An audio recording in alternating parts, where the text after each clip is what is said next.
On the Gaza border, an awful scene unfolding. Tens of thousands of Palestinians, some waving their flags, the flags of a people without a country, a human tide of protest. The protesters, including 6 children who were reportedly killed today, seem to be losing their lives for nothing. All of those babies are dead. All of those people are dead. They're dead. Right. 60 have lost their lives. Over just under about 130 seriously wounded after they stormed the border on the Gaza-Israel divide. Ben Shapiro joins us now, editor-in-chief of the Daily Wire, syndicated columnist, host of the Ben Shapiro podcast. Ben, first off, do you feel as though the coverage has been balanced, like, for example, what we just showed you?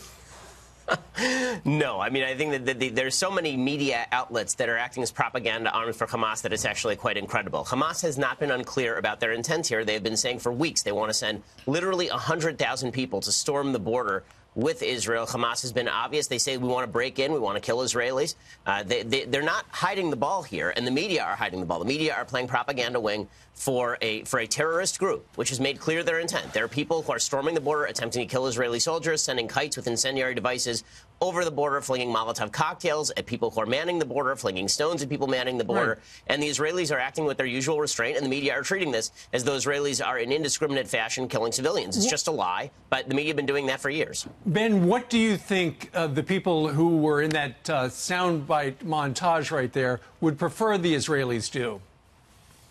Yeah, I mean, the answer is that they would prefer the Israelis stop existing, because these are the two choices. It's not that Hamas is not in control of the Gaza Strip. You heard one of the people in that montage say that these are people without a state. Israel withdrew from the Gaza Strip in 2005. Okay, the Gaza Strip has been entirely under the control of Hamas since 2006, when the Palestinians elected Hamas in an overwhelming majority. Hamas is a State Department-designated terrorist group and one of the worst terrorist groups on the planet, and yet we're supposed to believe that this is Israel's fault, that Hamas is trying to storm the border. It's beyond all definition, and the attempt to link it, by the way, with the Jerusalem embassy opening is just insane. This has been going on for weeks. It's just the media haven't wanted to cover it, and they would prefer to blame President Trump for Hamas trumped-up violence than to actually lay the blame at the feet of the people who are creating it. What are the leaders of Hamas telling those people to do?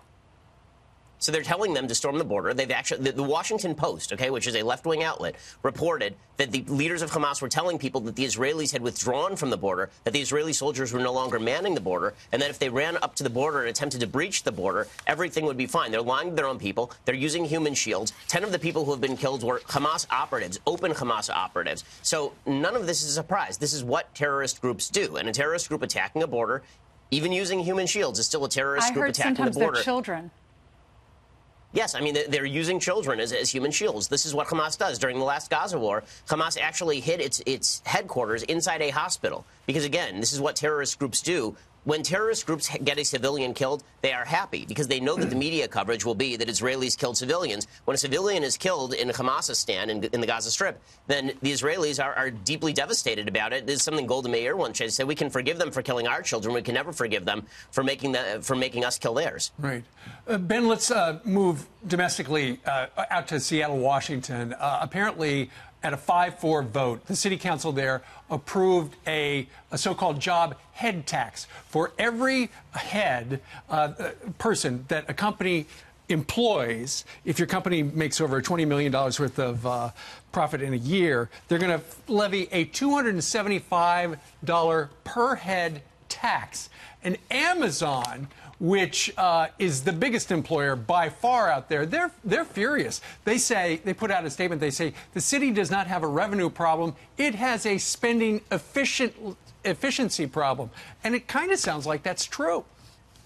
Yeah, it's not just a spending efficiency problem. They have a massive regulatory problem. What they're using this head tax money for, and this has been a problem in Seattle for literally years at this point, is to supposedly cure the homeless problem. What they're suggesting is that because Amazon has brought in a lot of employees, this is driving home prices up and apartment prices up, rental prices up, which is true. But the reason that the prices are going up is because there's no new supply of additional housing. Right. And that's because Seattle heavily regulates the ability for developers to build anything new there. So they're building no new units there, and then they're blaming Amazon for raising all the prices.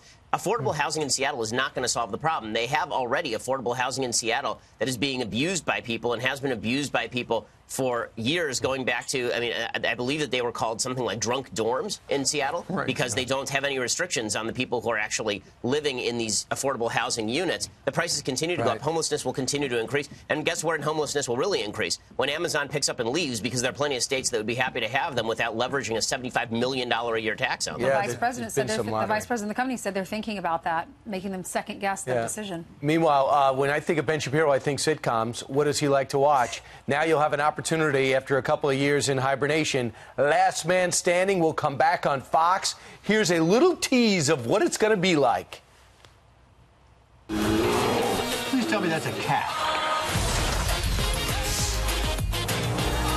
Plenty of advice when she was a teenager. What's up? Oh, yeah. Is that when she got the tattoo or when she came home from her prom pregnant? She has a tattoo? Let's go to bed. Oh. So ABC kicked him to the curb, no more. Now Fox is bringing him back, I guess, after they saw how successful Roseanne was. Yeah, no question. I think that was certainly, according to executives, one of the deciding factors, which makes a lot of sense. I mean, Roseanne had this enormous burst out of the gate. And that's because a lot of people who voted for President Trump were looking at Roseanne. They're saying, hey, look, somebody on TV who voted for President Trump. Well, Last Man Standing was one of the few conservative-oriented shows on television, and then it went away. And it's smart for Fox or any other network to bring back a show that might appeal to half the country, considering no other show apparently does. By the way, it's going to be on Friday nights. We have Thursday Night Football, and then Fox is going to have that on Friday. It was the #2 comedy in the country when they mysteriously canceled it. Yeah, and because it was the #2 comedy in the country, Ben, that's why people said, are they canceling it because he's a conservative? Well, there's no question that there's massive bias inside Hollywood. I wrote an entire book where I went and interviewed people in Hollywood, producers, writers, actors, directors, about exactly why there was so little conservatism in Hollywood. Many of them admitted to me on tape, on the record, that there was open discrimination in Hollywood against conservatives. There's an entire group of people out here in L.A. called Friends of Abe, thousands and thousands of conservatives who hide underground because they're afraid that they'll be fired if they're found out as people who didn't vote for Hillary Clinton. Tim Allen said something like, I read a quote, he said, you know, bases are loaded, man's at home plate, about to bat, something like this, and he said, and then they canceled the game. He said, that's what happened to us. Our ratings were so good. He said, am I excited? He said, H-E-double-L, hockey sticks? Yes, I'm excited. Wow. I don't like to cuss. Well, thanks, Ben. He should be. We'll look forward to your entertainment report on the Ben Shapiro Show a little bit later.